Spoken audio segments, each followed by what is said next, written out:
Lionel,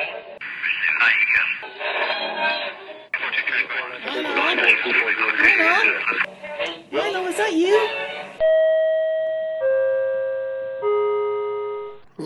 There, I think I got it.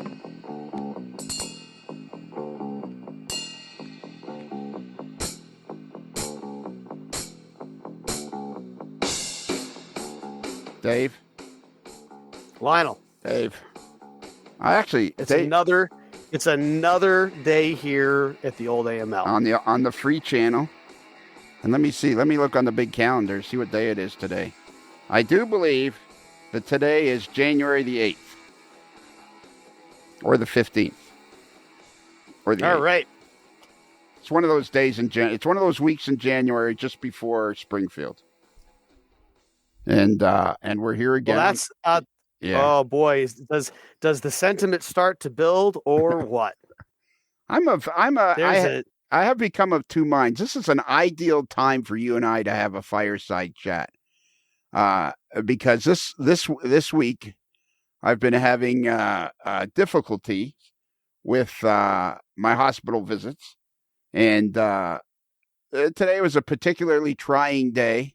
And I thought to myself, and I was looking forward to talking to, and I thought, that the light at the end of the tunnel is talking to Dave. And then I started thinking about, this is an ideal subject for you, because I started thinking about, again, I go back, my mind always goes back to, number one, we would never have met each other had it not been for model railroading. More than likely, 99.999% chance we would have never met had it not been for model railroading. And two, then my mind always starts to go to, what is it about model railroading that is such a relaxing? I mean, there's frustrations when you're trying to get some electrical bug done or something like that, but I'm fascinated by the calmness that it can bring you. The calmness. There's a piece to the whole thing, isn't there? Yeah. It's funny, we're talking here, it's early January, but it was recently the holidays, and regardless of what anybody celebrates, Merry Christmas, Happy Hanukkah, Happy Solstice, Happy Kwanzaa, Happy 2024, Happy New Year. There's the reason the holidays are in this dark northern hemisphere, dark part of our calendar is to historically help people get through some of these darker times, some of these long nights, and darkness is it brings a lot of fear. It always has.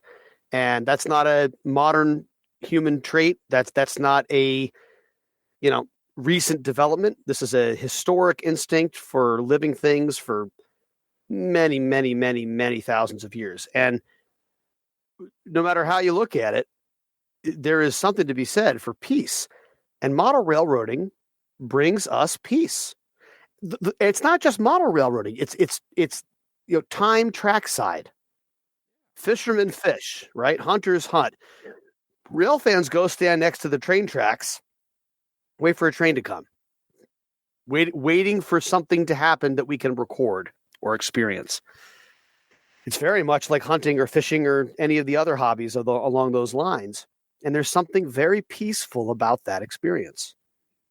It's a central theme in our hobby. Yeah, and you were talking about, I guess what made me think is when you were talking about Springfield, I thought, I've started to have thoughts to myself of, I've got to get myself to a place where I am like not as wound up as a lot of people are. Like I'm excited to go, but I just cannot handle, some kind of crazy excitement this year. I just got to be very level key and I want to go, and just kind of hang out, just kind of watch the world go by and watch everybody having fun. That's kind of what I want to do. Because I'm just kind of like, my brain is fried and I'm like, but it's like, it's a place where I can go. And if I have my mind set right, it could be 3 or 4 days of very calming, relaxing time. I think that's an important point. And it's exhilarating. I mean, last year was my first year as a contributor at the show, thanks to you. And I'm super excited this year with John Sacradoti's blessings and your help once again to keep us moving in the right direction here. I'm thrilled to be presenting again at the AML Enclave in the Better Living Center. One way or the other, I think that the show offers something for everyone in the hobby. But it's a wonderful camaraderie that you feel at the Springfield show. Whether you're exhibiting or walking the show, whether you're a paying visitor who's buying some trains, you're looking for something special, you're just there to hang out, you're there to meet your favorite model railroad character, someone that you've met online or seen published someplace and you want to shake their hand. So many of the people in model railroading are at this show. Really, it and the National Train Show, in my mind, are right there. And the NMRA does a wonderful job with the National Train Show every year. Springfield is just another version of the National Train Show. And a lot of the same characters are at both shows. So it's a wonderful opportunity for that. But boy, if you book yourself up, if you commit to a bunch of stuff ahead of time, it becomes an exhausting weekend because there's too many things to do. Yeah. Way too many things to do. And yeah, and the thing I was thinking about as you were talking there, and I kind of cut you off, and I apologize for that. I sort of apologize. It's you, Dave. So it's, I sort of apologize. There's only so many apologies that are needed here. Well, and not only that, it's kind of like after you trip over the curb, you get to say, "Watch out for the curb." Don't fall down. Yeah. Don't fall down. Yeah. Yeah, because do that to my kids all the time. Yeah, exactly, and it's part of the magic of the and I think I was thinking today too. I think we need to make sure that, or as far as for me, it's not just model railroading. It's something about creating miniatures. And then as I was thinking about our conversation, I'm thinking, the tasks that people undertake. Even if you're only building don't use the word only, even if you choose to build a 2-foot by 10-foot shelf layout, it's still basically a monumental task to build a fully scenic, fully operational 2-foot by 10-foot model railroad layout. It's a task. People and modelers, like military modelers, like there's nothing about modeling that happens immediately. No. Nothing, except for deciding to get into it. Any specific project. I find that sometimes when you dive in, you just got to stop thinking about it. You just got to start. This is something, Chris Adams and I talked about it in Springfield last year was, you can overthink stuff like scenery. You can overthink stuff like super detailing. You can overthink how am I going to tackle this next scene, or you can overthink operations. Sometimes you just have to jump in, start doing something, and trust that you're going to be able to add layers to change it as you go forward. So that can be a sudden decision, but the satisfaction of modeling is 100% the 1,000 steps of the journey. And that does not happen overnight. It is a long-term mental vision. You've got almost a vision statement for your hobby. And scale modeling 100%. And this is why I don't buy into some of the the naysayers today that say, oh, the hobby's it's not the same. No one scratch builds anymore. All this stuff is off the shelf. There's no hobby in that. It's not even model railroading. Time out, guys. Time out. All that does is allow people in an increasingly busy society to get just as much done in their hobby as you used to do when you had time to do it. Now, instead of having to, scratch build a bunch of different cars that were never offered before, you can count on the fact that if you go on eBay, you go to a train show, you take a look at past runs from a bunch of different manufacturers, and sure enough, a lot of these cars are starting to get produced. You look at some of these recent offerings by Rapido Trains, the flat cars, the box cars, and my goodness, these are fleets of 9, 10, 12, 20,000 cars in their era that now are available in plastic. You can, for $35, $45, $55, you can buy a car that would have taken you 30 hours to scratch build 10 years ago. Yeah. What a time. It's fantastic. And yet I have this gut feeling. I have this gut feeling that scratch building is going to make some sort of a comeback because there's nothing I enjoyed scratch building structures. Why, I have no idea. Why you would enjoy something that would take you. I mean, I was a slow builder, so if I built a freight station, I'm sure it would take me, somewhere between 2 and 4 weeks to build because I'd build it at a little bit at a time. But it's like you come downstairs and like, oh yeah, last night I added a couple of windows, so the windows are in there, and blah blah blah, and it's like there's just some magical thing about constructing something. I mean, Legos hit on that because Lego is all about here's a box with 1,000 pieces, have at it. And we love that. Legos are a great way to get kids started with scale model building. Obviously, Legos are not close to scale in most cases. However, the thought process is similar, starting with pieces and working towards a completion. And I think you hit the nail on the head. Scratch building, it used to only, we only had time to scratch build the most important parts of our model railroad. And those most important parts are trains and track. Right. That's railroading 101. Even as somebody who's in infrastructure as a railroader, my bridges and buildings are very important. My stations are very important. But the stations are there because there's track and trains. So in the end, track and trains are that's where it starts. Quickly, there are other railroaders. As I wrote in my recent piece in Model Railroader, you have to celebrate the other railroaders, and modeling some of what they do is an important part of a good operating model railroad. But track and trains that's where it starts and ends. That's the foundation. Well, now that you've got all of these beautiful, super detailed models with command control built in, or DC as you prefer, with the lighting and the sounds and all these wonderful details, certain road numbers with certain details. I mean, really down to the level of an Overland brass model from the 80s, which all of us kids in the 80s just drooled over these pictures in Model Railroader and Railroad Model Craftsman of these brass models. Well, even if your favorite model is now made and you don't have to scratch build it, what about the section house that was there that was falling apart next to it when you were watching your trains in the 80s? How about the old depot, or the passenger cars on the train, or, yada, yada, yada. It goes on. The point is, there's always opportunities to scratch build. And now that we have certain things satiated in the hobby with the locomotives and the cars that are being produced these days, now you can super detail your weathering. Now you can start to super detail your scenery or your structures. You can scratch build your structures. It's just a great era. It really is. But I mean, one of the things it kind of dawned on me recently is that most of my locomotives have got antiquated DCC boards in them. And I mean, I can't even imagine when I originally put in the NE, North Coast Engineering. No, what's it called? Jim Scores. Yeah, NCE. This sounds like our week, Lionel. You and I, with our communication clarity. I know. Seriously. Somehow. We'll get there. We don't have to talk about that now. I don't want to divert you. We've done enough diverting. No, I mean, I'm dying to talk about that because I'm thinking. Oh man, if I had a Dane, I would be dangerous. Oh my God, it was like.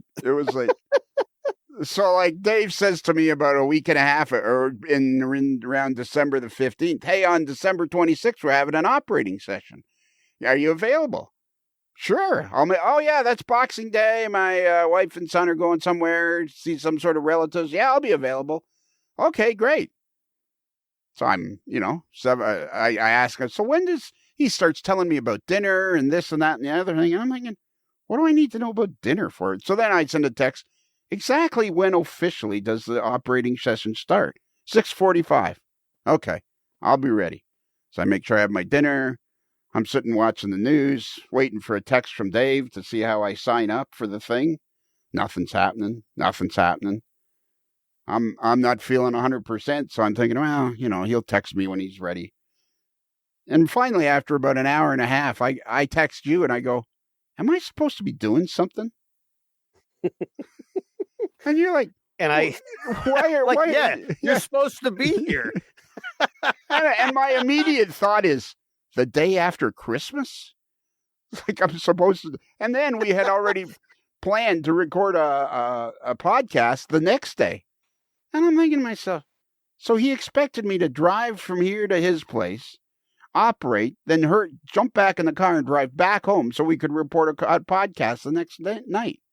And I'm thinking, am I missing something here? It's like, well, when we first talked about it on the 5th, you're like, yeah, I'll be there. And I was like, oh, cool. I guess Lionel, maybe he's coming to a hockey game in New York. Maybe he's traveled all over God's country these days. You never know where Lionel's going to turn up. And you've been dealing with some stuff at the hospital, I know, and that carries its own weight for sure. But I figured, hey, I don't want to ask too many questions, but I'll be there. Okay. Not realizing, oh yeah, we do have remote operating sessions, Dave. Hello. And it is the day after Christmas. And the language, when you read it back, it is, we are both right the whole time. Yeah. There's like, it is a classic, perfect miscommunication. It is. It could not be more opaque in hindsight. And then, okay, so we get past that. We both agree we're a couple of screw ups. We both agree we were completely off the mark. Ha ha ha. So then the next night, I'm sitting in. Then we do it again the next day. Yeah, I'm sitting in the KeyBank Center in Buffalo watching the Sabres and the Bruins, Boston Bruins and the Buffalo Sabres. Halfway through the second period, I get a text. I'll be ready for the podcast in about 10 minutes. And I'm looking at my phone. I'm thinking, podcast? What podcast? It's Thursday. We're doing it on Thursday. And I'm like, no, we're doing it. And you go, well, you said the 27th. And I went, yeah, today's the 27th. All right. And I scroll back through my text and I went, yeah, the Thursday, the 27th. So you had the right day. You had the right day of the calendar. And I had we both agreed it was going to be Thursday, the 27th, which was the wrong day of the calendar. It's not happening this year. Right. Oh my God. And like, there's an important life lesson in this. Mistakes happen, even among well-meaning people, both on the same page. Mistakes happen, and you can't let that kind of stuff derail you. You can't let that ruin a night. You can't let it ruin an experience or a friendship. You can't let it ruin whether or not you're participating in an operating session or a podcast or a family outing. We all have a responsibility to let things slide sometimes. Relax. Yeah. This isn't all political bait where you need to have a big argument with your in-law about politics that you're not going to change, that you can't do anything about, right? Look, do your homework, vote, have some good educated discussions with people that want to have a discussion, but let the rest ride. And this is one of those things that we have to let ride. And well, what a pair of idiots. I know. Morons. Like 3 days worth of complete Keystone. Like we both have smartphones. In our hand, we have more information than human history has ever allowed anybody. Yeah. Right at our fingertips, right? And we can't get the day of the week right. We don't even know. We don't know what here means anymore because it means multiple things. And we were both right and both disappointed. Oh, perfect. That's great. Yeah. And then I'm thinking to myself, this has become the result of us saying, okay, we're going to do X in 3.5 weeks. Okay, we'll do it at 9:15 in 3.5 weeks. And we never talk about it again until 10 minutes before.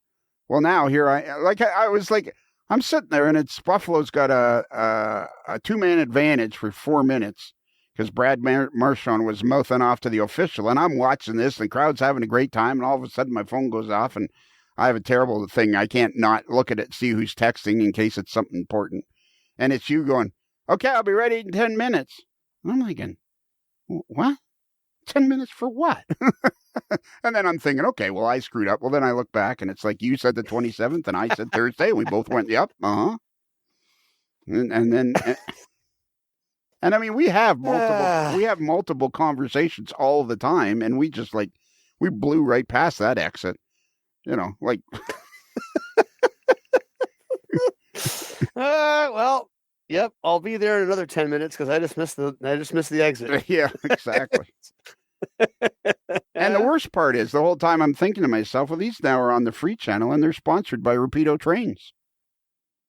Your fast track to model railroading fun. Rapido Trains, your fast track to model railroading fun. All right, what were we talking about before I took us down that road? Because I wanted to, because it made me laugh. I'm serious. Today is a classic day of what, and I was thinking to myself, what is it about model railroading or modeling in general where it's not something that happens immediately? Like anything you do in model railroading, there's nothing really that's an immediate result in model railroading. Like even unboxing a new locomotive, takes an hour to get it out, carefully take it out, put it on the track, play with it, blah, blah, blah. There's no instant gratification with model railroading. And yet people love the hobby. And they love and now I think it was you that said it. And if it's not you, I apologize to whoever did say it to me. But with social media, there is a new energy in the hobby. The hobby has a new energy like this. I agree with that. I think that was a discussion that we had at some point, whether I originated it or parodied someone, I don't know. But I think it's a generic enough term. Look, it's a fact at this point. There's a vibrance to this. I mean, it used to be that when you got started in the hobby, oh, you like trains, and that's cool. You can talk a little bit about trains with anybody else that likes trains, and that was a cool connection. That was a instant, having somebody to sit at the lunch table with at school. If they like trains and you like trains, you could talk a little bit, and like that's a great way to start a new friendship. But very quickly, if that person liked, 1910 steam engines and you liked 1995, AC traction GE locomotives, you'd quickly have some things where the other one wasn't paying attention or minds were drifting, not as much in common when it got to the details. Social media basically is like the whole world is at your lunch table, depending on who you select. You can go through and see what kind of trains they like. And suddenly, the world is your oyster. Not only do you have other people that like your 1905 steam engines, but they're experts in what kind of steel they use to cast the wheels and why the tires look the way they do, and the piston design and the a Malley versus an articulated and compound and which kind of water heater is on the boiler.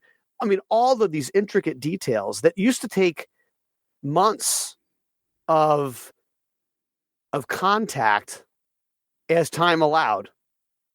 Now, those friends are pre-selected. They're the contacts that have that base information are already out there. Yeah, the friends are pre-selected. Yeah, I like that.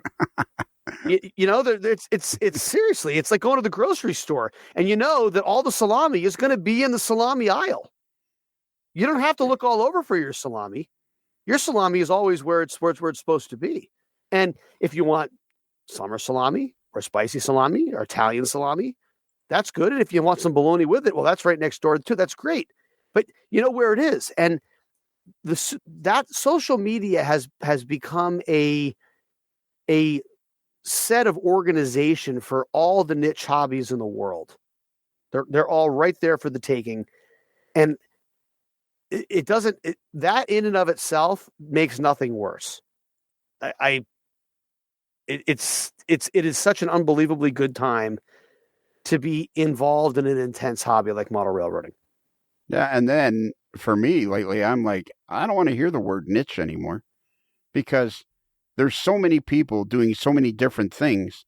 If we had to put model railroading in the class of niche hobbies, it's one of the biggest of the niche hobbies. I personally don't think it's a niche hobby. I just don't think people could find each other.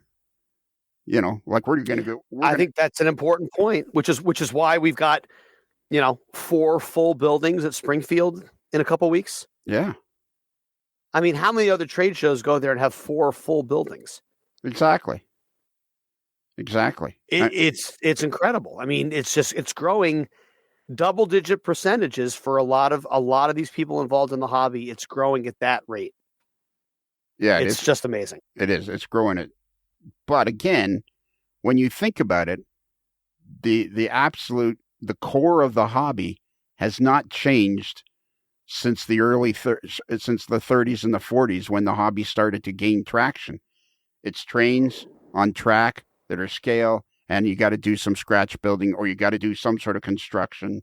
You got to add ballast, or you got to know a little bit about electronics. I mean, the core of the hobby has never changed. It's become more fantastic, but it's never changed. And I'm just fascinated by this. You know, anybody who, and I'm one of these people that I don't care if in your entire life, all you ever do is put together one old Athearn boxcar and weather it. As far as I'm concerned, you're a model railroader. You know, you don't have to. I agree with that. And if you operate, you're a model railroader. Absolutely. If you're involved in any form of the hobby, you know, there's no set. Well, you know, there's no list that you have to check off and say, well, you're this, you're this, you're that. You know, you're just in the hobby. And then, like I always use the hockey analogy, some people are Wayne Gretzky and Mario Lemieux and Bob Orr, and then there's the rest of the guys. You know, that's always been a great analogy, and I agree with you. You know, there's a large variety in skill sets out there, and there are a lot of experts in this hobby. And you know, unlike other hobbies, they're accessible. Yeah. You know, come to Springfield or jump online, and you're going to find a bunch of people that have answers for your questions. That's just a fact. A couple of 3 years ago, I interviewed two young fellas, Cam Neely and John Caffarelli, and they had met each other on Facebook, and they lived, you know, several hundred miles apart, but they'd met each other on Facebook. We're both about the same age, early 20s. And I don't know how. I was, you know, you go onto YouTube to find something, and it says, oh, maybe you'd like this. And up comes this Marianas Pass HO scale layout. And it's just this fantastic layout with these fantastic videos. And I go, wait a minute, isn't that Cam? That's Cam Neely. And so, you know, I contact him and I say, hey, man, you got to get back on the podcast. Because, I mean, when people find his work again, it's like just unbelievable. And it seems to me that there's just one unbelievable layout after another. And they all start from the same core. You've chosen a hobby that you're not going to get any immediate satisfaction from. Maybe what we're missing is the immediate gratification is that every time you sit down to do a project, whether it's to clean the wheels on your locomotive or build a particular structure or put windows tonight you're going to put the windows in a structure that you're building. Maybe that's the immediate gratification. Tonight I put the windows in the structure. You know, maybe I think there's something to be said for that. I mean, I can, you know, certainly empathize. I mean, how many times have you gone to bed thinking about what you just did, and the next morning you wake up and you're still thinking about what you just did? Like, you know, I put it on my Patreon channel. I think it was a couple weeks ago now, but I had repaired a ditch light on one locomotive that it's just been one of those things where there's always been something else to do on this engine. It's been back and forth. Went to my buddy John McGuire up at Garden State Model Works to get step lights and ground lights and a new decoder, because we were upgraded the decoder like we were talking about earlier. And I want to get back to the decoder thing. That's an important point for us going forward in the hobby. But this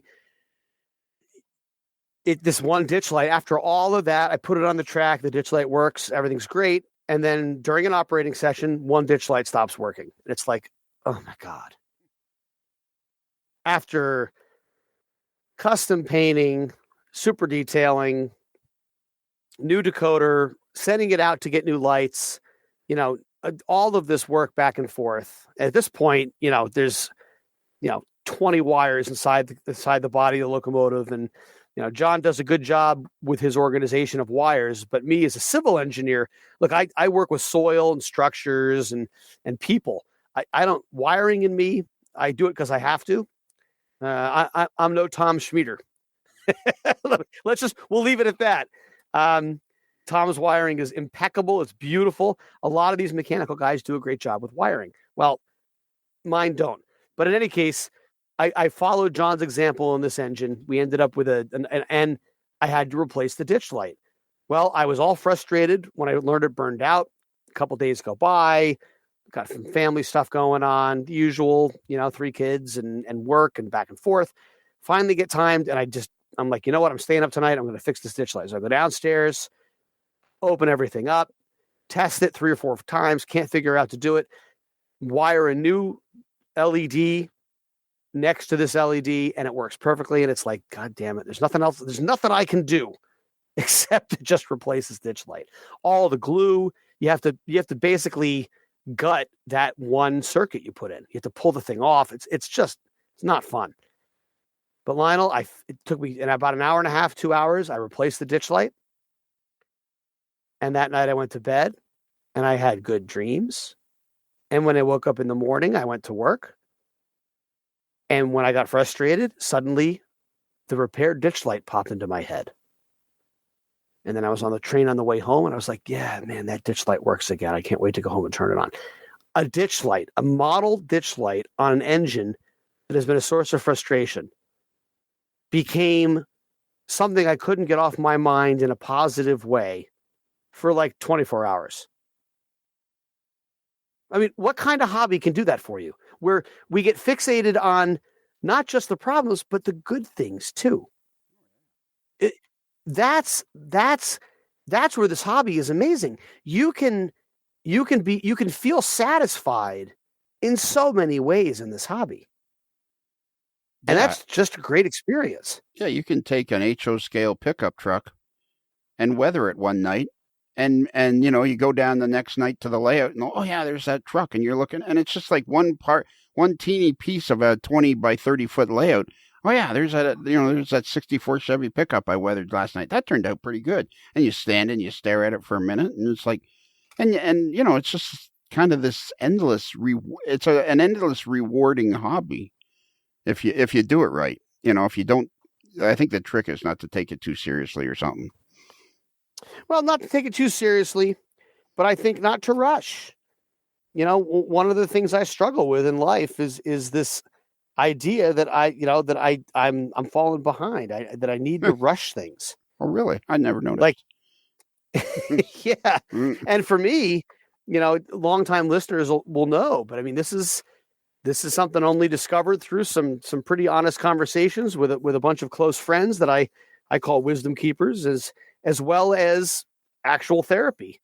But, losing my mom and my sister the way that I did, separately in 2 different long drawn out medical nightmares in the 90s, 90s and 2000s, I guess, if you want to be technical about it. But the bottom line is that there's this overarching fear that my clock is ticking.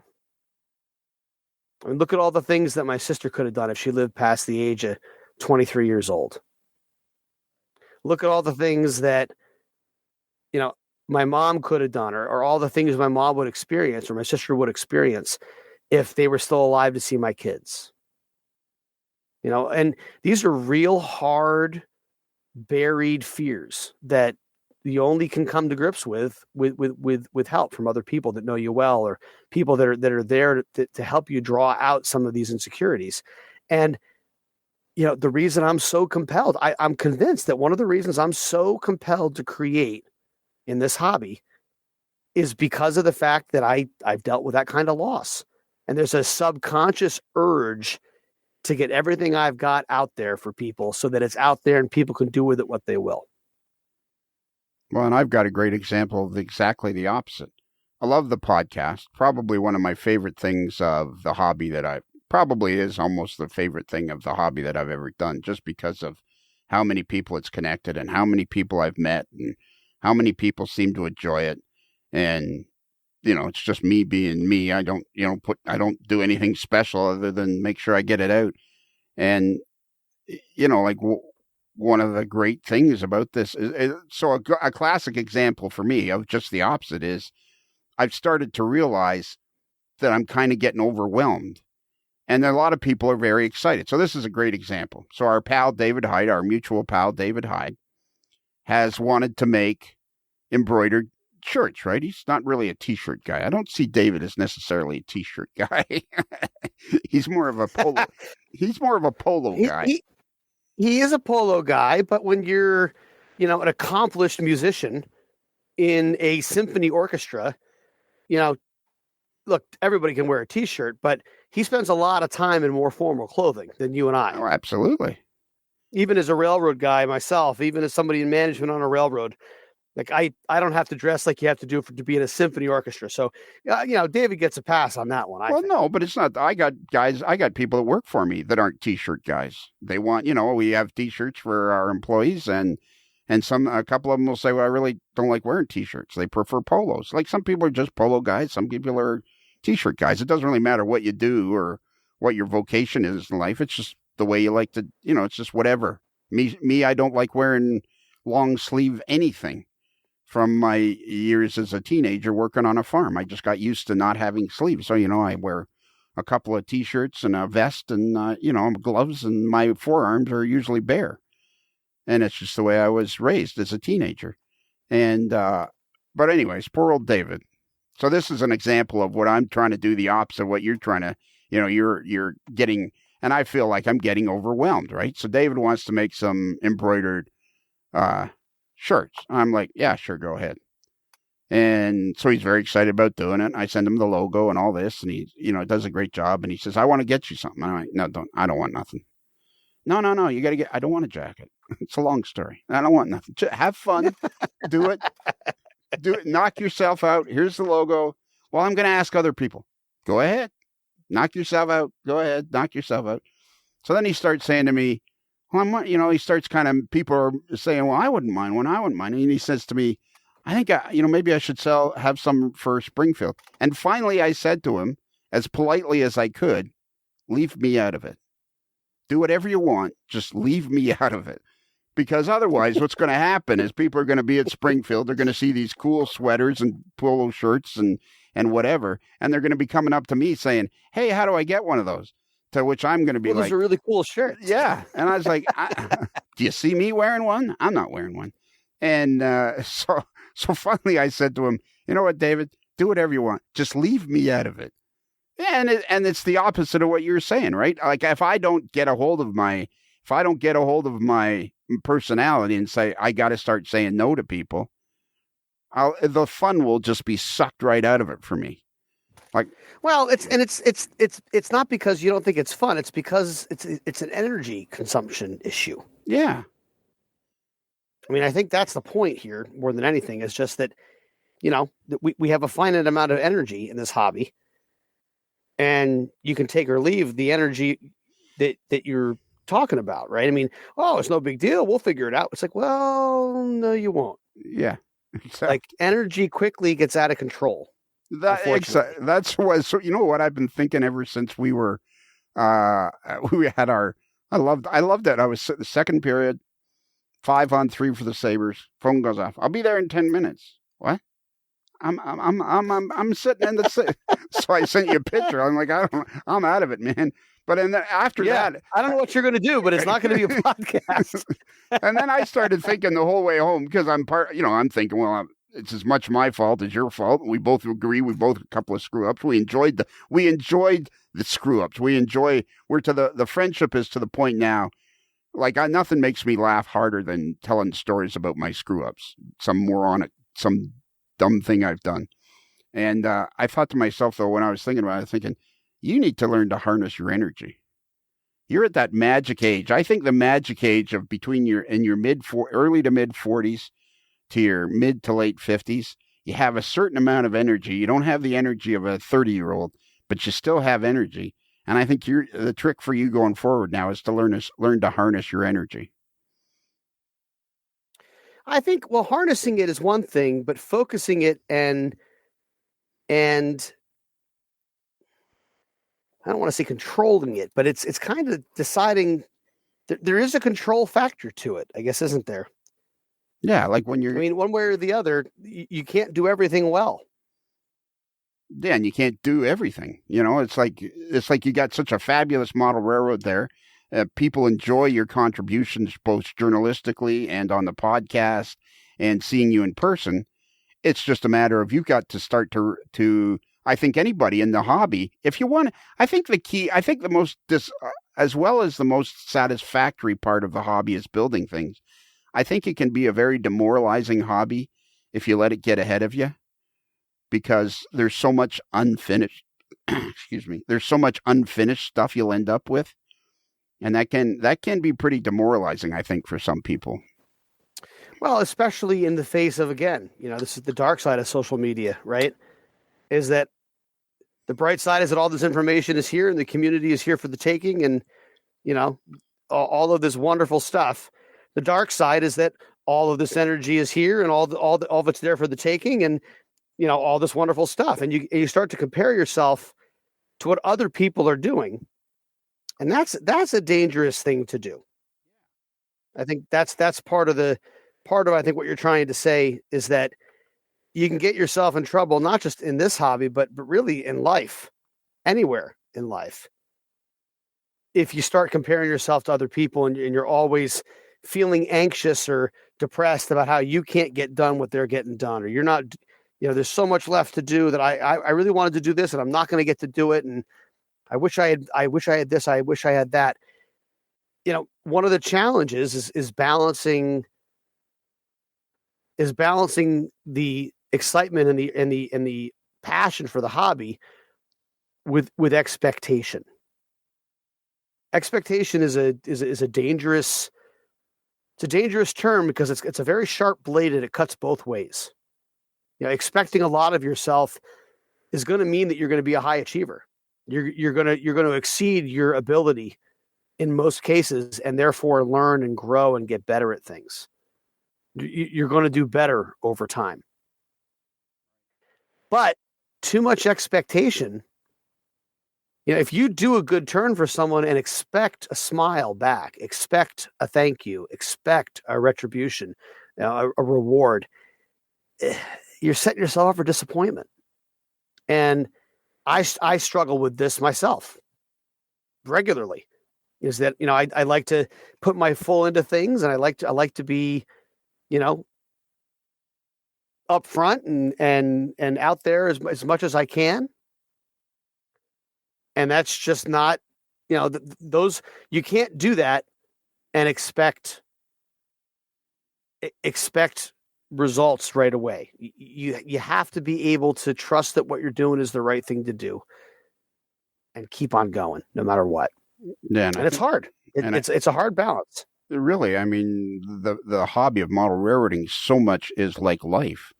It's like you got to keep going. If you want to build this layout, look, our friend Tom Jacobs building his layout and the mushroom layout and a dedicated barn. I mean, if he doesn't keep going, and he's got his hour a day thing, and Chris Adams, who has a beautiful layout. Chris Adams may be the single best modeler that thinks he can't sign his name almost. Like his stuff is fantastic. Yeah, he's a gifted modeler. Yep. Yeah. Yep. Except for the fact that and then there's Scott Lister. Oh my God. Who is just out of this league. He's incredible. He's replicated my two HO scale RS1s almost to the exact. They are the two of the most beautiful models I think I've ever seen in my life, because they're mine for starters, and they replicate what he they replicate. Yeah, they replicate what he saw in the magazine, and it's kind of like somebody built models based on an S scale. Like if I have one thing, if there's one thing left in this hobby that would disappoint me, is that if I never built some sort of S scale, even if it's a small S scale, 20-foot shelf layout or something like that. If I don't do that, I think I would be very, very disappointed. I'm excited about the thought of taking pictures of a scenic scene with these two locomotives and stuff like that. It's like, that would disappoint me, but you got to start narrowing down what you can and can't do. But anyways, which takes me back to the original point of this whole podcast is, I was having an incredibly frustrating week. And I kept thinking to myself, well, I'm going to be talking to Dave, so that'll be fun because we talk model railroading and we make fun podcasts. And then I started thinking about the hobby, and I'm thinking there's something calming about this hobby because nothing is instant gratification. And maybe what we're missing, what I just said is, tonight I put the windows in a freight house that I'm building, and that's the instant gratification. Or I fixed that ditch light. That's all I did last night, but I fixed that ditch light. And there it is. Now when you go down the layout, it's not staring at you, blinking at you like I'm not fixed yet. You've always said it, winners will focus on the one loss. Yeah. People that want to push beyond things and get better aren't focused on what they did well. They're focused on what they can do better. Yeah. It's the great human tragedy. You forget about the wins and suffer the losses. The wins long past you, I mean, something I always wanted. This is a great discussion. Something that I always wanted was my name on the cover of Model Railroader. Wrote columns, wrote features, wrote text, wrote reviews, wrote a ton of stuff. 300-400 pages worth of text for Model Railroader. Never got my name on the cover. You've had your name on the cover, and I'm jealous of that. However, I've actually been on the cover, so, maybe my name wasn't there, but my big fat face was there. Yeah. And you can focus on what you didn't have, or you can focus on what you did have, and that's that whole concept. This is, being satisfied is not it doesn't happen to you. It's something you choose. It's not black and white. I'm not saying either you choose to be satisfied or you don't. But every minute of every day, your brain is working on something, right? And not you, Lionel, or me, Dave. All of us listen to this, and everyone you see, everybody who you pass on the street, the grumpy guy at work, the woman that never smiles when she gives you a cup of coffee in the morning, a spouse that is thinking about, the kids or grandparents or a cousin or the lack of any of those things, right? Even your kids as they come and go in childhood play.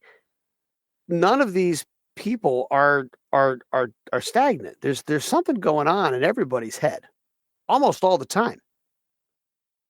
And each moment of that has an opportunity. And you're not going to be able to capitalize on every single one. There's too many opportunities. Some of them have to go. You can't pick certain hills to die on, But that being said, you definitely can focus on some of those moments as they come and go. And the goal, as I see it, is to find a way to be satisfied in your life. What are you doing that is good enough? The bottom line is that what you're doing is good enough. You wouldn't be doing it if it wasn't. This sounds incredibly self-centered, but I've said this before on the podcast, and I think I'm beginning to believe it more and more. 90% of people who are model railroaders are special people. There's something about the people in this hobby that just make you want to get out of bed in the morning. I agree with that. I agree with that. It's a fascinating, diverse, and dynamic group of people, and getting more diverse and more dynamic as the time goes by. And Springfield is a perfect example of that. Springfield is a perfect example of that. The people that you see walking through that show, you see everybody at that show now. Oh yeah. And it's not just the average white guy. Everybody thinks our hobby is, Right. But it's much more than that. It's growing. It's diverse. It's dynamic. There's something for everyone in this hobby. There's a wonderful satisfaction to being able to do things well in model form. To be able to control something and plan something and then bring it to fruition. It's a wonderful, wonderful opportunity. And of course, the people that are listening to this podcast have largely already thought that through and and certainly enjoy, the hobby to start with. But this is something that, we can all celebrate. We can be very grateful for. There's even a satisfaction in having found the hobby. It's not just the hobby itself.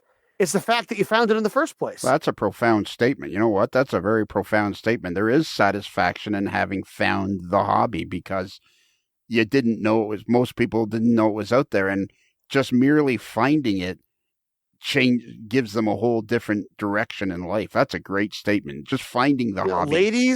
Ladies and gentlemen, everyone, kids, adults, welcome to the show. Yeah. This is where it starts. It's a whole different paradigm going forward from here. And I think that's what's important is going forward is that people realize that just finding the hobby is an accomplishment. You don't have to be, you can aspire to be Uncle Dave, or you can aspire to be Scott Lister and build models that are incredible, or you can aspire to be Tom Jacobs with his own barn, or Peter Borchard's, all the guys, everybody. Or Lionel Strang, the Evel Overlord. You could look. I mean, you wrote a column for Model Railroader. I would love someday to have that opportunity. Oh my God! And that's the whole point. The hobby, and it's not that you haven't done it. I'm not jealous per se. I'm excited for the opportunity that maybe someday I'll be good enough to be able to do that, and that's exciting. That means the best can still be yet to come. Looking forward to something like that, there's a tremendous amount of energy in looking forward to things. Oh yeah, it was Ted Kennedy that said, the hope, the cause endures, the hope goes on, and the dream shall never dry. That was something I've lived by my whole life, And I mean, I'm at an interesting point in my life. It's like when I was in my 30s and 40s and 50s, when I went golfing with the guys on Saturday and Sunday and Thursday, I expected to shoot high 70s, low 80s. Occasionally I'd go really low in the 70s, and occasionally I'd go high in the 80s. But I expected to shoot to my 8 or 9 or 7 or 8 or 9, 10 handicap every time I played. I've started to play again after not playing for 10 years. I can barely shoot 95, and yet I don't care. I'm just glad to be out there on the grass and enjoying the sunshine. And it's like, it is the most refreshing thing to be not even close to the ability I had before and just be happy to be there. It's an important, and that's a choice you're making, right? It's the best, may the best be yet to come. It's a slogan that I've taken on in the last couple of years. It means a lot to me. It's some of my favorite musical pieces include that slogan or that sentiment. Some of them just come out and say it in the song, and there's a lot of power in it because, sure, we'd always like to be able to be better than the day before. But for me, it's bigger than that because I'm old enough now to realize that, hey, maybe I've taken some of my best pictures. Maybe I've made some of my best models. Maybe maybe I'm not going to supersede my best writing. I hope that I will. I'm going to work my butt off to ensure that I do. But may the best be yet to come also has another layer to it where, boy, if you can appreciate the smell of that grass when you're shooting a 95 more than you did before. Yeah. Well, that's a new high. Yeah. I mean, so, and it sounds trivial. It sounds like, well, no, but it's not. It's a very important point to look every day when you wake up. You got an opportunity to appreciate something like that, maybe even more than you did before. And that's what may the best be yet to come means. It's not that, hey, I'm going to make my best model next time, or I'm going to have my favorite New Year's party, or my favorite Springfield, or my favorite Christmas, or this time this relationship's going to be different. No, I mean, if it does mean that, that's great. But for everyone, there can be something that comes soon that is the best thing you've ever experienced. Well, and I think, or you found a way to appreciate it in a better way than you ever have before. well, It's a and very personal goal. and I think what this hobby offers is that as you get older, or as you start out as a 22-year-old or whatever, and you're in your 20s and you got your whole model railroad future. But I mean, the secret sauce of this hobby is, even when if you're lucky enough to live to 80 plus years old, there can always be something interesting to look forward to. I think that's the secret sauce. It's that, okay, you're 82, but you're looking forward to going to a particular show, or you're looking forward to doing, you saw that, Rapido trains. You're fast track to model railroading fun.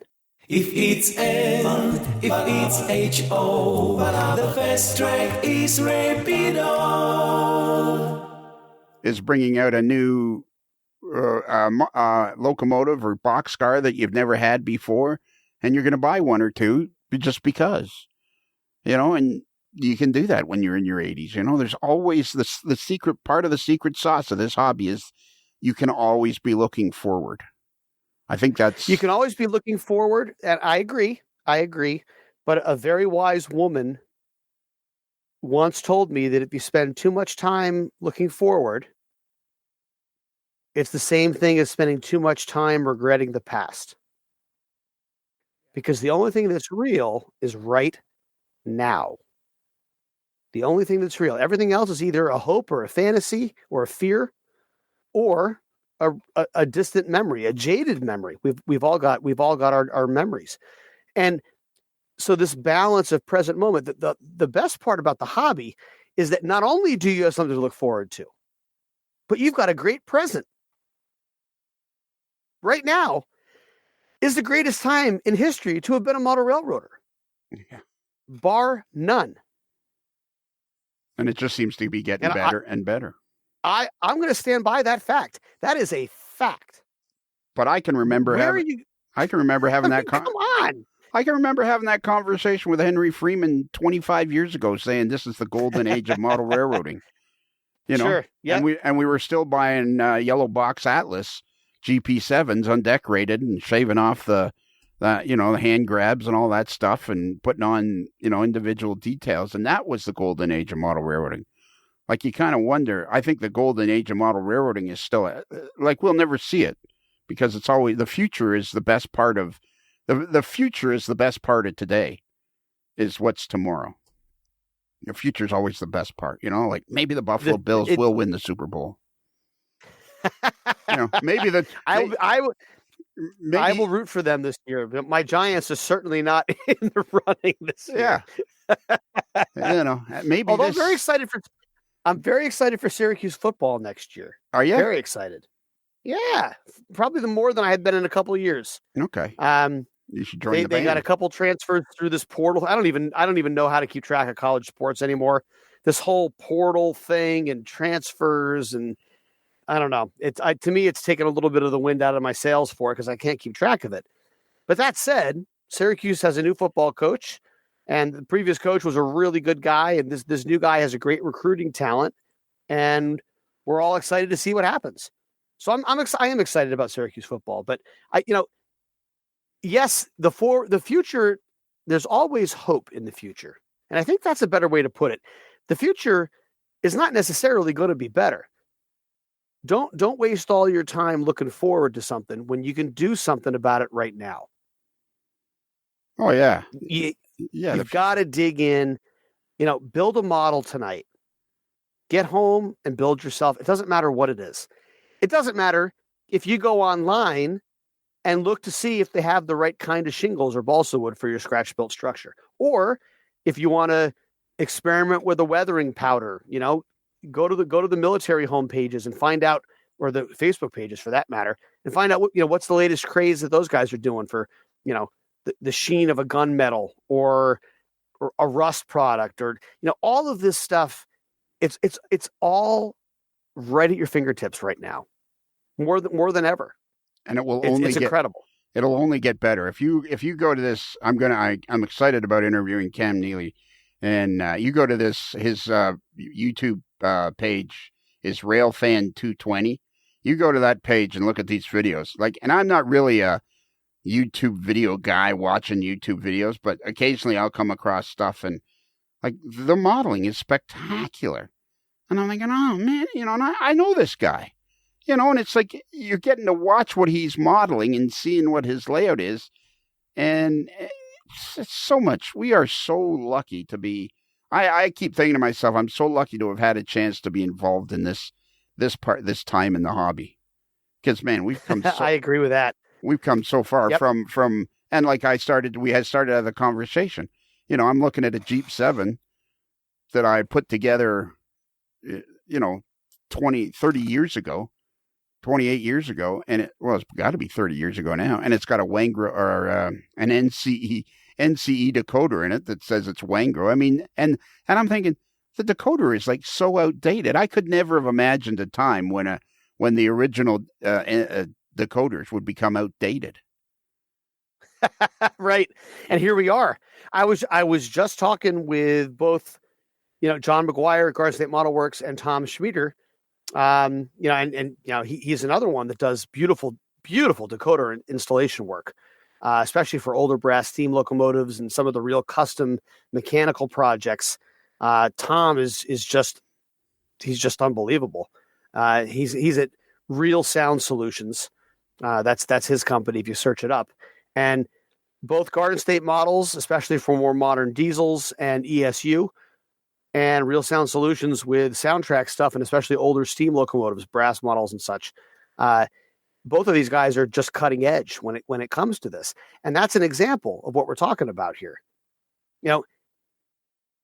There's enough value in what they create that not only are they there to make difficult repairs or upgrades that you don't have time for, or you're not interested in doing, or you don't have the skill to do, even better, they can do it for you.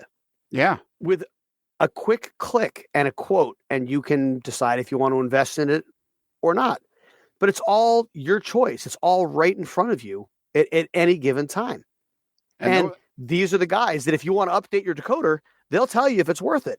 John at Garden State was like, Dave, I know what you're saying, but your Tsunami ones, your old Soundtracks decoders, they're great decoders for their time, but they're not going to be able to support the number of channels you need to add the auxiliary lighting that I want to add to these engines.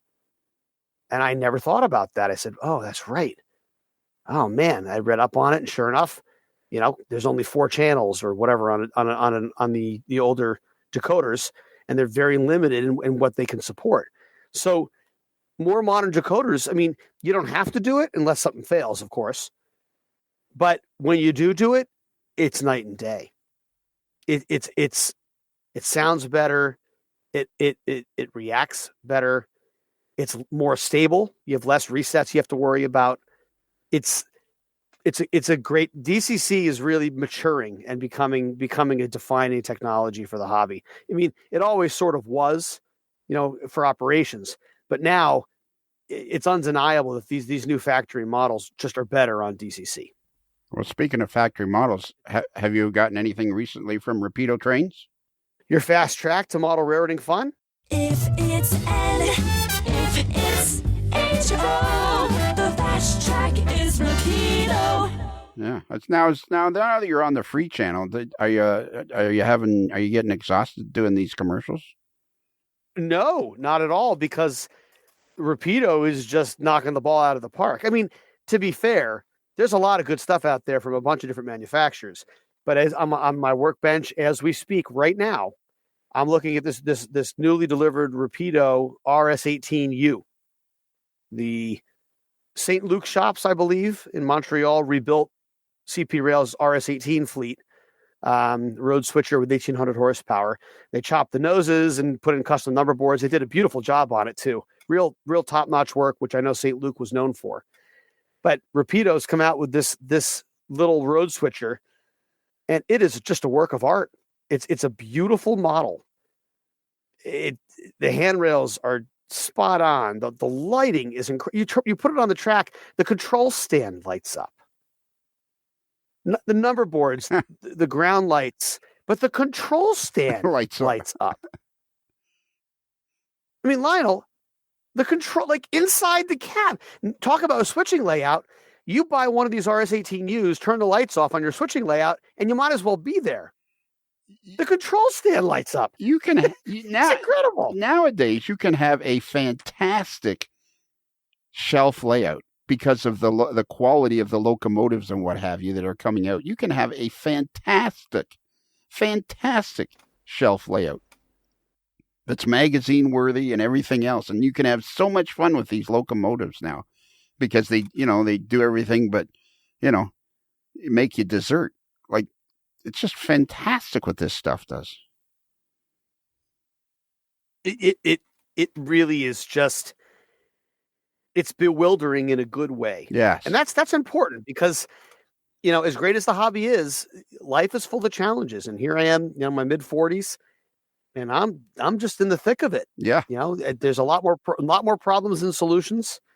Work is just, putting out fires every single day, labor problems and discipline issues with people, and trying to plan for the next step when there's nothing but budget cuts on the horizon. And just a lot of, and even bigger than that, larger sentiments in the news you see that are just not moving in the way you want them to move. It can be a very scary time.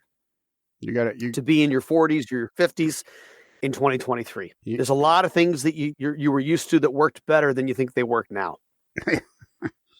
Yeah, but you got to learn to harness your energy, or you're gonna. You got to harness the energy. It's true. You have to choose which hill to die on, so to speak. But you also have to. You can think as global as you like, right? I can worry about all I'd like to worry about. Doesn't change anything. What changes is when you get involved. And so you can think global, but you need to act local. You got to get started on the ground level. And the hobby allows a lot of that. You can pick up one of these locomotives and learn to weather it. You can go to a show and buy some, $5 blue box kits to try out new weathering techniques on. This is a $25 or $30 commitment, max. I wonder when the blue box. You can go on eBay right now and probably get an Athearn blue box card delivered for $9. I wonder when people are going to run out of blue box cars. Eventually, probably right? long after we're gone. But eventually, there's not going to be any more blue box cars because they've all been bought and built and torn apart and bought and built and torn apart again. Those old Athearn, kits from the 70s, 80s, and 90s with the light blue box, right? My goodness, that's like one of the constants in the hobby in my life, are blue box kits. Yeah. And half the cars on the OC are still blue box or model die casting or early Walthers kits. I've got hundreds of them over the course of decades. They're so reasonably priced. They're fun to work on. You can weather them up and they look pretty good. In the middle of a train, almost no one would recognize that versus another car. That's the thing. In the middle of a train, nobody's going to, and you can get, that's the Alan McClellan life lesson is good enough. If you're going to build a layout of, that's another thing about differing sizes of layout. If you're going to build a smaller layout, you can have just all fantastic models and cars and not have any blue box stuff. If you're going to build a bigger layout like the Onondaga Cutoff, you're going to have to learn to make some sacrifice or concessions and have a bunch of blue box cars on your layout. Otherwise, you're never going to get it done. But this is where the weathering comes in. And what an unbelievable opportunity weathering is. I mean, there's a lot of art in weathering. And I'm not talking necessarily about graffiti. That's a personal choice, whether you include it or not on your railroad. I'm a prototype modeler. The 1990s were a decade of a lot of change with that. But there was very little graffiti on freight cars in 1994. It's actually pretty remarkable if you look at pictures from 1994 versus 1995 or 96 and how quickly that caught on. But you still, to me, in 94, there was certainly some cars running around with graffiti, and so I've got it on a couple of cars. But that's just a tiny part of weathering. Learning to make plastic look like metal is an art. Yeah, it is. There is an art to it. And one of the There is an art to it. one of the easiest ways to do it, which I discovered 100 years ago, is Bragdon Industries weathering powders. I mean, you can make any car look like it's weathered with Bragdon Industries, and that literally will take you. Well, Ted Diorio, he has that clinic at the NERPM. Excuse me. Yep, he does it him and Ralph Heiss. Yeah, and yep, that's the crowd of characters that I end up hanging out with a lot at Springfield too, the Jersey crowd. But both Ted and Ralph have done an incredible job without an airbrush and without oils. To me, Bragdon Enterprises stuff is fantastic. I use it on almost every car on the OC, but I also layer it up. I start with a panel liner. Use some Bragdon stuff, a coat of dull coat, and then I usually do airbrush a little bit on the underframe just to get that atomized grit. But to start, Bragdon Enterprises and a rattle can of dull coat from Testers, and you're set. That's a great way to start weathering. Yeah, and it's so super easy. You can do an Athearn car in 10 minutes. And you take an Athearn car, throw a set of KDs on it, do some simple Bragdon Industries or any weathering powders and a set of metal wheel sets, you got yourself a very useful car. Correct. Oh, it's what a pleasure. I saw recently that Tony Custer gave you a couple of cars, eh? He's been giving away a couple cars at the beginning of his operating sessions as he upgrades his fleet over time. And it's a constant process. I mean, his fleet makes mine look small. I mean, he's got an incredible fleet of freight cars and locomotives.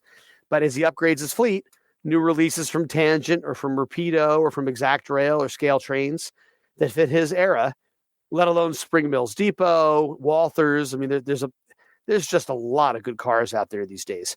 And as he upgrades box cars and he finds a similar one that's a blue box car, he'll just put those out for free at the beginning of his operating session. And he's given me a couple personally, but 5 or 6 of them, they were just out for free. Like the last time I was up at one of his sessions, he had a nickel plate 40-foot blue box car and a Rio Grande 40-foot blue box car, both brown, boxcar brown, old plastic roof walks. He did put metal wheel sets and KDs on it. But I mean, I'm pinching myself. I mean, I get to have a couple of cars that Tony Custer ran on the nickel plate in my basement. Yeah, that's something about too the history of. I mean, there's going to be times when people are going to want stuff from Uncle Dave. Speaking of stuff from Uncle Dave, you're going to have your book guarding the Chicago line at Springfield, right? I'm going to have that at Springfield. Yeah, I'm really excited. After people heard about it a couple weeks ago, I got a couple emails and I've sent a few in the mail already, which is very exciting. And I appreciate the support from Chuck and Martin and people that listen to the Mother's Life Network here. So how many of you very much appreciated? How many have you sold already? I've sold 4 already. Wow, we haven't even tried yet. And it was a casual discussion at a podcast. But if you want to email me at Onondaga Cutoff, ONONDAGA Cutoff, CUTOFF, and that's just one word, Onondaga Cutoff at gmail.com. I'm glad to send you a copy of the book. You can opt to have it signed or not. It's up to you. If you want it signed, I got to open the plastic package that it's in and sign it, and I'll send it along. And if not, I can just send it right in the wrapping to you. But I can also, I would love to meet everybody listening at Springfield. And I'm going to have, by that point, I'll probably have about 80 copies of the book with me to sell. And I would love to go through the whole stack. So we'll see how it comes together. It's about 25 pages. It's an 8.5 by 11 hardcover picture book that describes my, little captions and a couple little small stories, short stories about my long-standing admiration and fond memories of the former New York Central searchlight signals on the Chicago line across Central New York. And big reason why we did the Onondaga Cutoff was to model these signals. Really, eh? I find that fascinating. I like, it's like, that's another part of the hobby that is so great. I have zero interest in signals. And yet so many, no, but so many people do. Like I know Brad Williamson, he's going to try to do some signals on his layout this summer. And I was listening to somebody else's, I think Peter Borchert said he was doing, somebody else was doing signals and what have you. And it's like, for some people, it's just a fascinating part of the hobby. For me, it's scenery and creating realistic scenes that I can photograph. That's probably my number one favorite part of the hobby. Yeah, I enjoy the photography aspect a great deal too. I mean, that's a big part of the hobby for me as well. But I think a lot of the reason signals appeal to me is that, growing up in the 80s and 90s, there were no depots. There was no towers. Who do you talk to find out what's coming? Yeah. You ride your bike to the train tracks, or you get dropped off at the train tracks by your parents or relatives or friends. Well, a scanner would help if you knew what a scanner was and how to work one. But the signals, they were just sitting there. And pretty quickly you started to pay attention to patterns when a train would come, what the signals would do. And so for my friend Jack and I, signals became another one of these shared languages that we talk about. One of the strengths of the hobby is shared language. Almost everybody will know what a GP40 is or what a Hudson is in the whole hobby. Right. Yeah. When we talk about Hudsons, we're not talking about the river. Yeah. that's a pretty unique railroad thing, railroad term. When we say Springfield, we're not talking about a town. And almost everybody will know that, and signals became a universal language for us kids of the 80s and 90s that were rail fanning in the valley between railroads in the United States that were manned to the hilt up until about 1980, with every depot and tower open and employees all over the place you could talk to learn and find out what's going on. Well, after 1980, that severely got cut down. And it really wasn't till, 2010, right? 2012 that Facebook and social media started to catch on. And then, of course, by 2015, it was huge. And by 2023 here, 2024, it's gigantic. It's billions, right? But that valley, mid 80s to 2000, those 15 years, there wasn't a whole lot of information out there besides the magazines.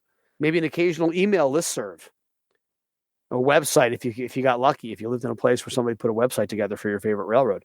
So you learned by doing. You went out there and you got involved, and you sat there and you waited for stuff to come. So signals were a really important part of my passion for trains, because that was how we knew what was going on. That's how we knew what was coming, and if anything was coming next. Yeah, and I mean the beauty of the hobby is I don't understand signals, and I don't really care. I got a good book about them, and I understand them better than I did before. But it's just, I was never really a rail fan. I was always a model railroader first, because I grew up staring at the John Allen centerfold, spread of Escorian defeated, and that was my inspiration. I wanted to, I always dreamed of having floor to ceiling scenery and great vistas like that. It's wherever you... I think we all did. The floor to ceiling scenery, I certainly had that dream. I mean, what an awesome experience. What an awesome thing to be able to see or aspire to. Now, when somebody buys one of your books, the Guarding the Chicago Line, will they be able to get a photo with you? I'd be happy to do that. Sure. Or is that Springfield is that an extra charge? No, at Springfield, that's going to be easy. Is that going to be an extra charge, like a $10 if you want a photo with Dave? No, my gosh. No. Oh, okay. Well, I'm just asking. I mean, someday when I have an agent, maybe that'll be how things work. I just thought it might be something I could do. Like people might come up to me and at the table and say, do you think I could get a photo with Dave? And I could say, yeah, for $10. And they'd give me the $10 and then I'd send them over to you and you'd never know the difference. Oh, there you go. You could be my agent. No, I could just keep the money. Oh, yeah. Now I see why you're looking forward to the future so much. I got it. No, to me, the book will be $40, at Springfield, and you're not making much money on it with 40. It's a hardcover book. You're not making much money on it with $40. You're not doing it. But that's not the point, right? Hey. The point is to share some of these personal memories with people that are interested in why the Onondaga Cutoff exists. They're interested in the passion behind it, the history behind it, why we do what we do. That would have been a good title for this book. Why I did what I did. Like this. And again, there's only a couple old school pictures in this book. Most of it's from the 2015, 2016, 2017 era. There's a couple older pictures as well, but the signals, the framing was the same as it was in the Conrail era, and that's what made this book such a moving creation for me. It was built as a thank you note. It was put together as a sophisticated thank you note for people that helped make it possible, that made the trip with me, to go couple trips with me, actually, to go shoot these signals as they were in their twilight. And I wanted to do something nice to express my gratitude for the companionship and the camaraderie. And these were lifelong friends. So, to be able to give them a little book. Yeah. I mean, sure. It costs some money, but whatever. Like it's the right thing to do to show gratification, or gratitude, I should say, of how important it was to share that experience with them. We just had a ball, and it was so much fun. Rail fanning trips with friends are so cool. It's such an easy, fun experience. So that's what the book was for. And it wasn't until you said, hey, there's a lot of people that would be interested in that. That was the genesis of dusting it off and making it available. So I'm proud to say that all of them I have all of them here in New Jersey, and they'll be loaded into the car, and they'll be for sale at my table at Springfield this winter, just in a couple of weeks. What's the one thing you're looking forward to the most at Springfield? And why do you only hang out with the New Jersey guys? You not like the people in the AML Nation? I love the people in the AML Nation. In fact, the Jersey guys are part of the AML Nation. And this year, I didn't feel that I'd spent enough time with it Springfield in general, but especially with the AML Nation. So this year, I'm going to be coming up on Thursday, and I will be staying at the AML, the official, unofficial AML hotel on Thursday night. Yep. And then so looking forward to seeing people there as well. We all have dinner. It's the camaraderie of this hobby that is just mind-blowing to me. It's just, I mean, if I could have imagined, I can remember in the 40 years ago writing a switch list program on GW Basic on my first tabletop computer. And to imagine what this hobby is 40 years later, I could never have imagined what this hobby is 40 years later. And, so on Thursday, we have an informal dinner at the Longhorn restaurant right beside the hotel. I think it's usually around 6:30 or so. Scott always he starts calling me about 2:00. Where are you now? And I'm like, well, I'm halfway between Syracuse and Albany. And 15 minutes later, it's like, well, where are you now? Well, I'm like 15 minutes farther down the road than I was 15 minutes ago. Well, Scott, I'm looking forward to having a couple beers with you as we wait for the arrival of the Evel Overlord. I'm going to be headed up, probably drive up with Ralph Heiss, and we may go out to Treehouse. There's a great brewery that's not too far from Springfield, so we may scoot out to the brewery for a beer or two in the afternoon. But we'll be back in time for supper, so we'll plan on joining you guys if that would be all right. We would love to do that. Absolutely, it's informal. Everybody's invited. Everybody that's listening to this is invited, but it's strictly informal. So whoever wants to come. Yeah, fair enough. Yeah. Then on Saturday night we have our pizza party, and we usually go to a hockey game on Friday, but I can't this year, so I'm doing something else, and then Saturday night we have a pizza. You should bring your Jersey guys to our pizza party back at the hotel, because we had like 40. That sounds fun. We're gonna be staying up downtown at I forget which hotel. It's like 7 miles. It's the one they always. It's like a first exit in Connecticut. Right, but they end up walking out to some restaurant on Saturday night too. Oh, okay. And so that's I didn't organize that. That's something I'm tagging along with this year myself. Oh, you're with your other friends. I'm looking forward to being there for all of it. Yeah, well, and I'm pretty sure that all of it will be awesome. Oh, yeah. Like, that's one of the fun parts about this is you go from event to event at the show and you see all these great people that you know. You never know who you're going to run into. Then you go out at night and you get a beer, or you go to the restaurant and have a sandwich or whatever. And, the next table over is a bunch of other people that you wanted to talk to, or people that recognize you. And it's just a hoot. Everywhere you look, it's like the crossroads of model railroading. Wow. And let's not forget, like I said, the January 2024 edition of Model Railroader lists 4 people learning from the best. Lou Sassy, Dave Abelese, Lance Mendheim, and Tony Custer. So if they meet and talk to you, they're learning from the best. Well, that's strong words from editor Eric White, and I'm very happy to be part of the team. This is it's a pinch me kind of journey. if you want to meet them and shake hands and get a picture with one of the best, you just come to the Modeler's Life booth. Why? That's it. Well, I'll be right next door. You're not next door. Why did you want to break off from the Modelers? Why were you so adamant about breaking off and having your own listing in the as an exhibitor? Like, were you breaking off? Only you would call this breaking off. Well, you had a nice little home. You're still using the same. Have you made a new tablecloth, or are you going to allow us to put our Modeler's Life tablecloth on?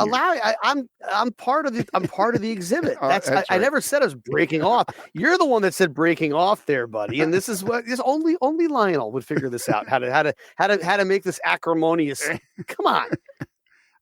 And now what it is that all I wanted was the name. I don't need the name on the map.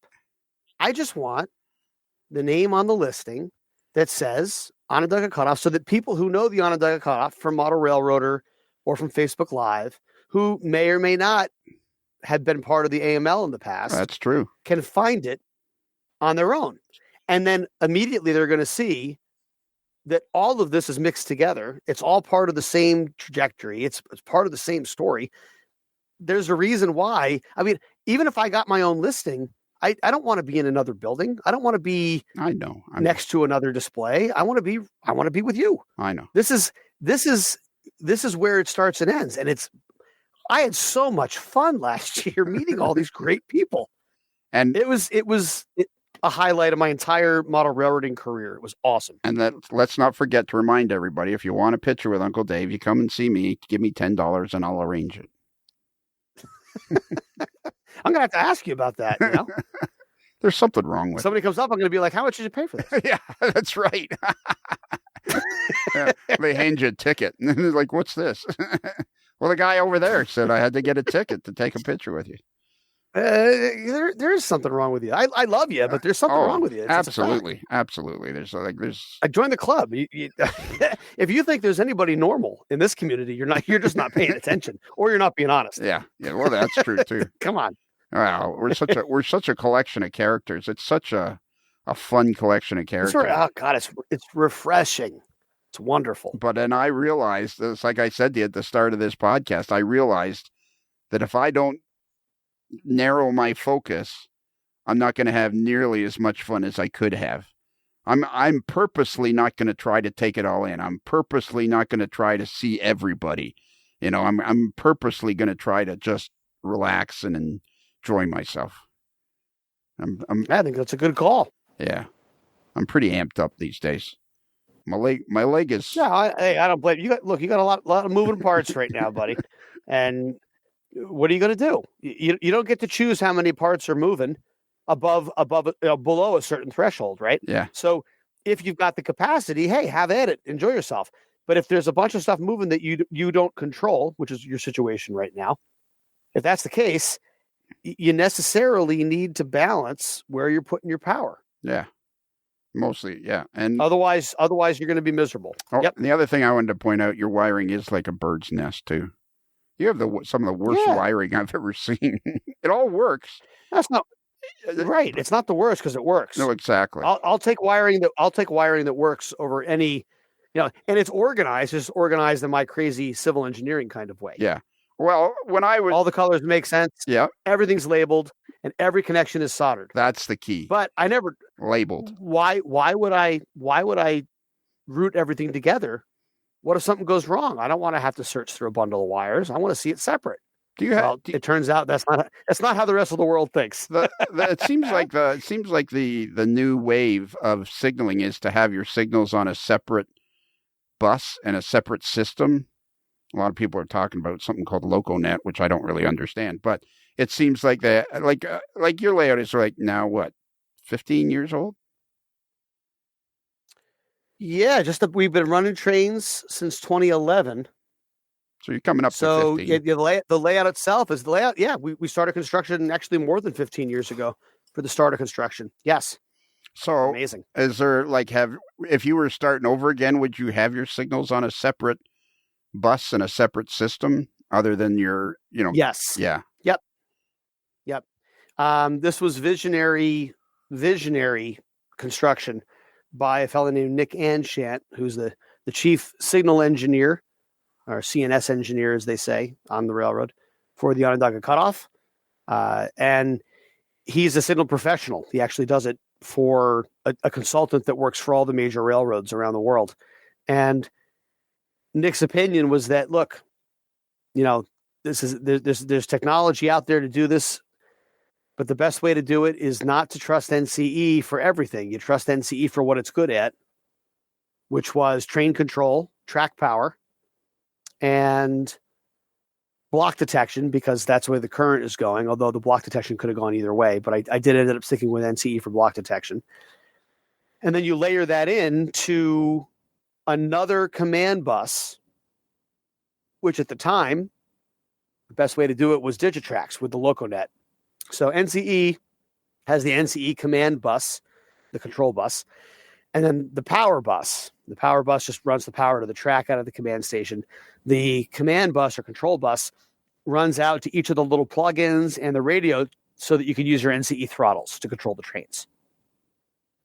Digitrax has a separate command bus, which runs on the same wire, just a little phone wire, that goes to a Digitrax UTP, the plug-in for the cord for your throttle. But it also goes to the Digitrax cards that drive the signal system, that include the logic and the basic hardware and software to make the signals function. All of that is tied back. So now you have an NCE for the train control and the block detection to tell you where the trains are. Digitrax for the signal control, as well as the turnout control, so interlockings and what have you. All those four legs that we're talking about come back to the center, which is in a personal computer or a Raspberry Pi. If you have a small railroad, you can do it on just a card. But it all comes back to a computer, which is running Java Model Railroad Interface, JMRI. And in my case, I use the CATS, C-A-T-S, which is the Crandic Automated Traffic System. It's a pre-programmed software package from a fellow named Rodney Black, who decided to make it freeware very generously, and he generously supports it. He's got a couple different user groups online where he'll post solutions and bug fixes, and it's a wonderful 1990s dispatching console, which fit me like a glove, obviously. And amazingly, Nick's idea to put signal control on a separate command bus than the block detection and the train control is one of the keys to why the OC is so reliable, why the system works as well as it does, despite all the crazy wiring. And signals necessarily take a lot of wiring. That's just part and parcel. But separating the two systems allows each system to work to its strengths, and it's worked out beautifully. If I were to do it again today, instead of using Digitrax, I would be using the Layout Command Control, LCC, which is a more modern system by RR Circuits, which is And they're another manufacturer, does a bunch of different things. They do some signals, but they do all the software and the hardware, the cards that go onto the railroads for block detection and for signal control. So if I had to do it again today, I would go LCC at this point. But you're not disappointed with the way it is. I wonder what it's going to be like. No. I wonder it's its layouts. That's one of the interesting things about model railroads will stop now because you got to get back to playing with your RS locomotive from Rapido trains. Your fast track to model railroading fun. Rapido trains, your fast track to model railroading fun. Sound like you're getting a little tired. Like each time you do it, you're getting a little slower and a little slower. Like you got to stay. That time I wanted to ramp up. I didn't want it to all be the same. you have the jingles. The jingles. That's where it's always the same. For me, it's got to be different every time, as long as it ends on an upswing, because model railroading is getting better. Well, and Rapido is at the helm of that. Exactly. And you know who makes the jingles? No. David Hyde. He makes. No kidding. Yeah. I didn't know that. That's awesome. Good call, David Hyde. That's awesome. And as we know him around the old AML Nation, he's Mr. Jingles. Oh, that's so funny. That makes sense. Ding dong. Yeah, I missed that episode. Wow, that's cool. Yeah, and I guess soon he's going to be Mr. Wardrobe too. You have to make a decision. What decision do I have to make? Well, you got to decide which nickname is going to be the Oh official yeah, nickname. Right. I think I'm going to stick with Mr. Jingles, aka Mr. Wardrobe. There you go. That'll work. All right. That covers the bases. That's it. We're done. I always love these I love the fireside chats because I try to get everybody to speak philosophically about the hobby. Well, it doesn't take much to get me on that road. No. Philosophy will be very likely be a regular part of our discussions late on Thursday night too, in the lobby of the hotel. Yeah. Yeah, you're gonna have fun seeing everybody. We all sit around. You know what the highlight of Thursday night is? Is watching Scott Lister eat a butter tart.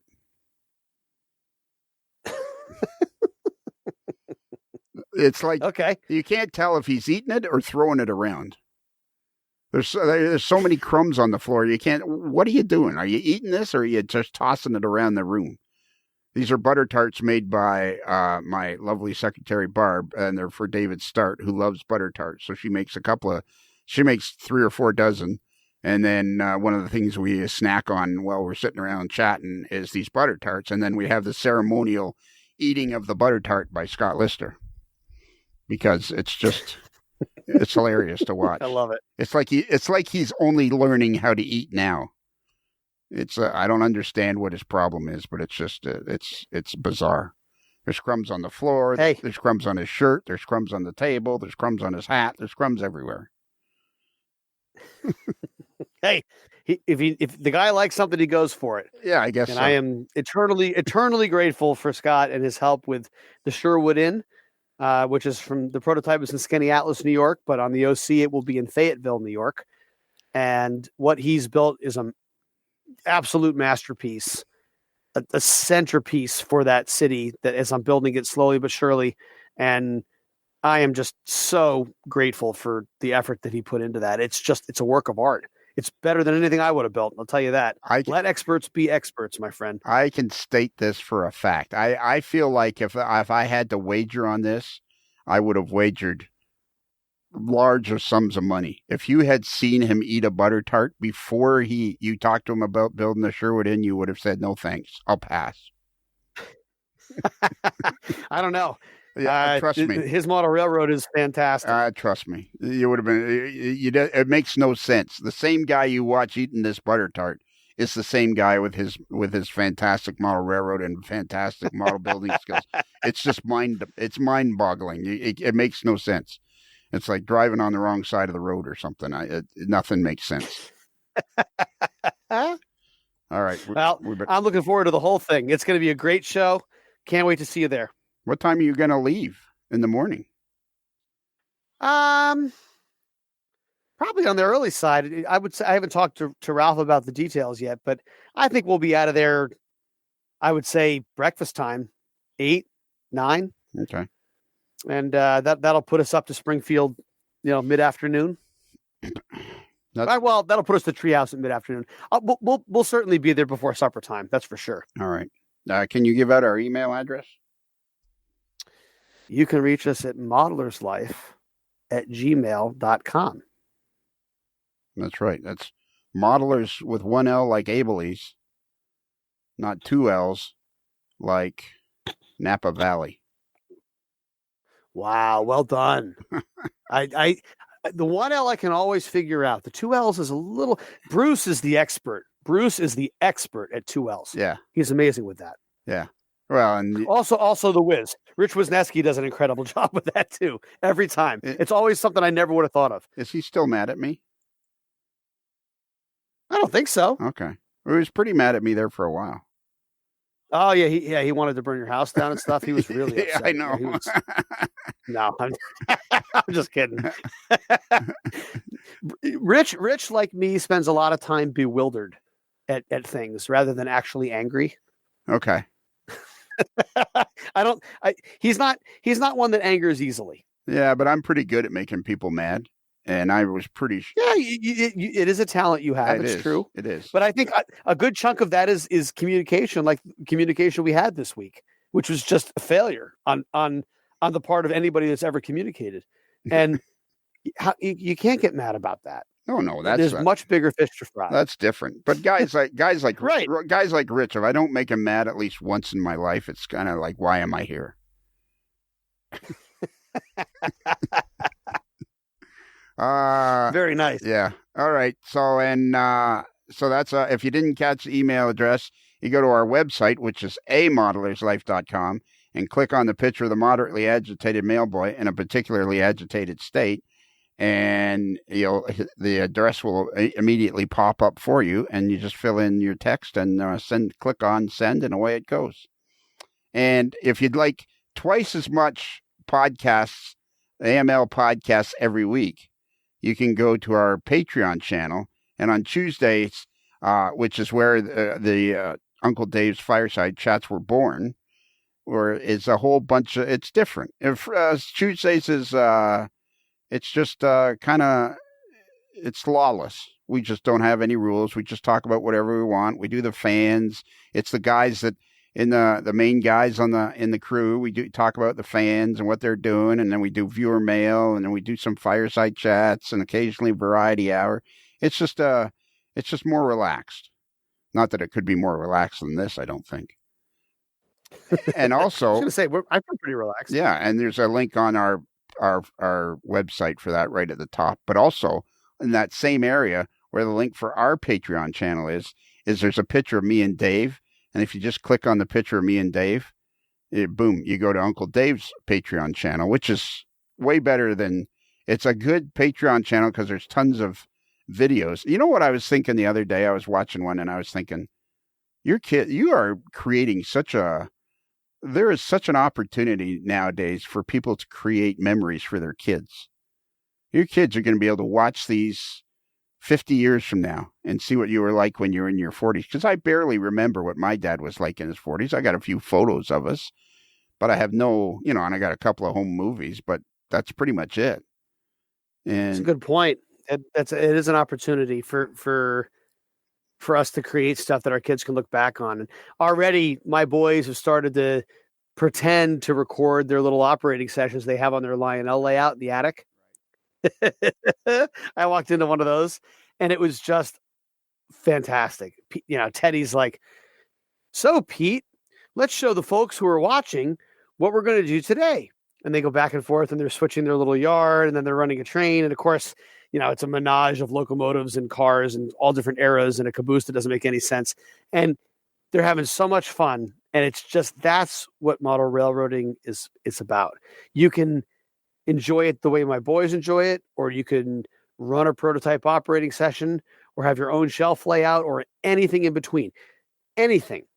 Even if you're just weathering models and putting them on a shelf.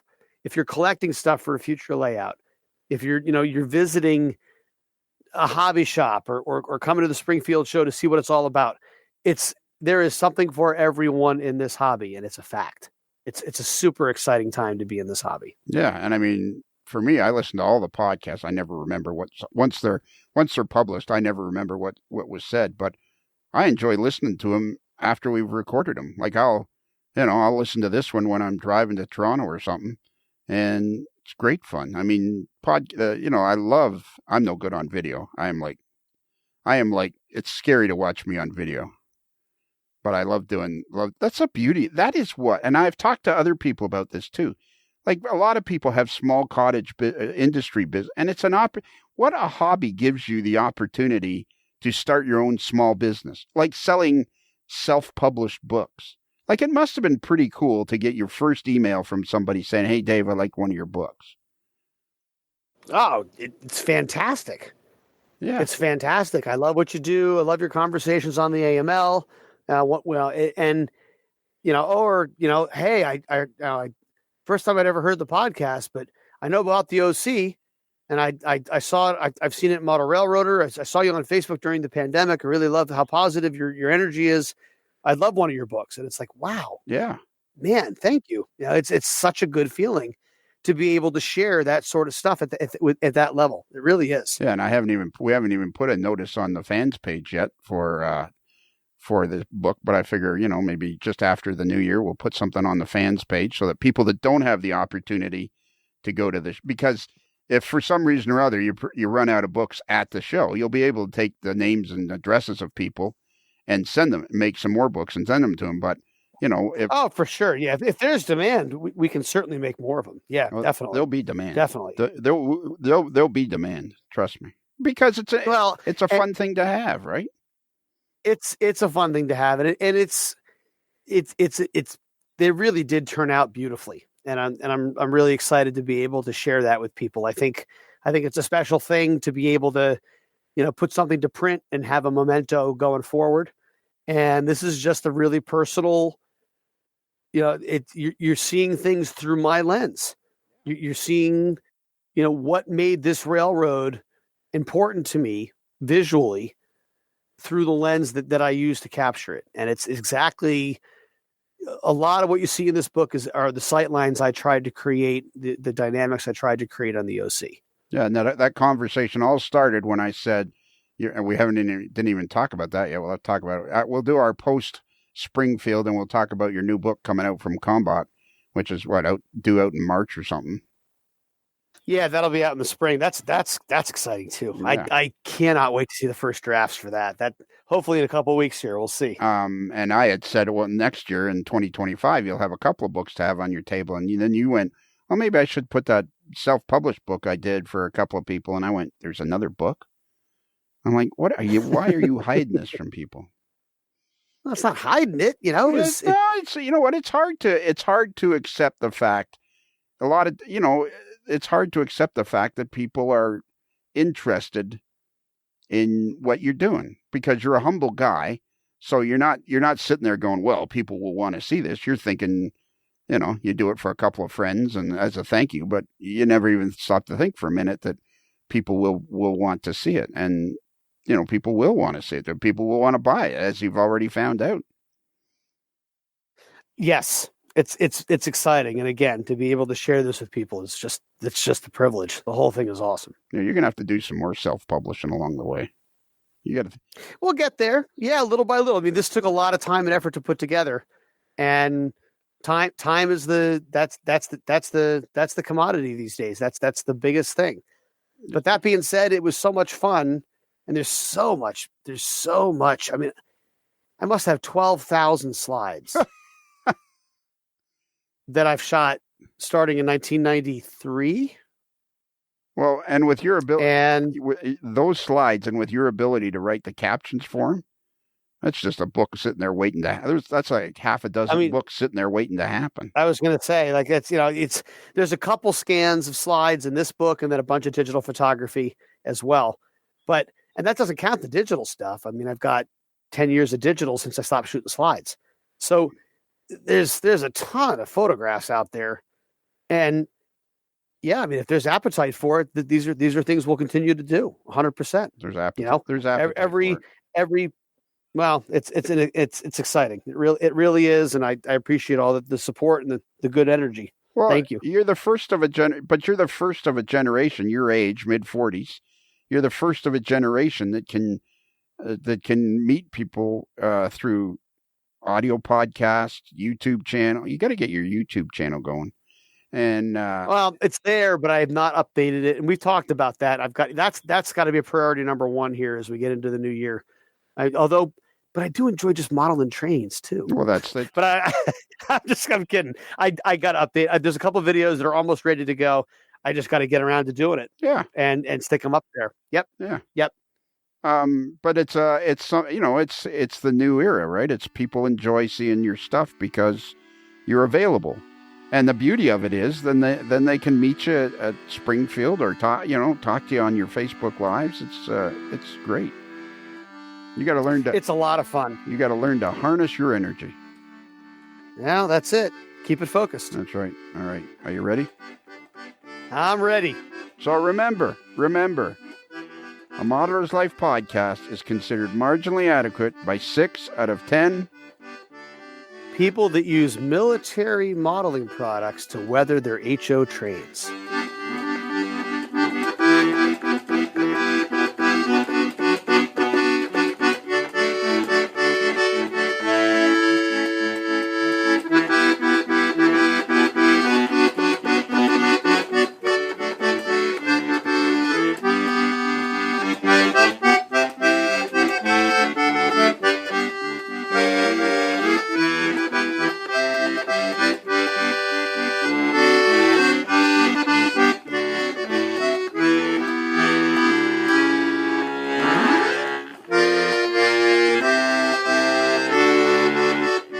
Modeler's Life is sponsored by Because I Love Sushi, with 7 convenient locations in the greater Busted Knuckle area. It's another Lincoln Homer.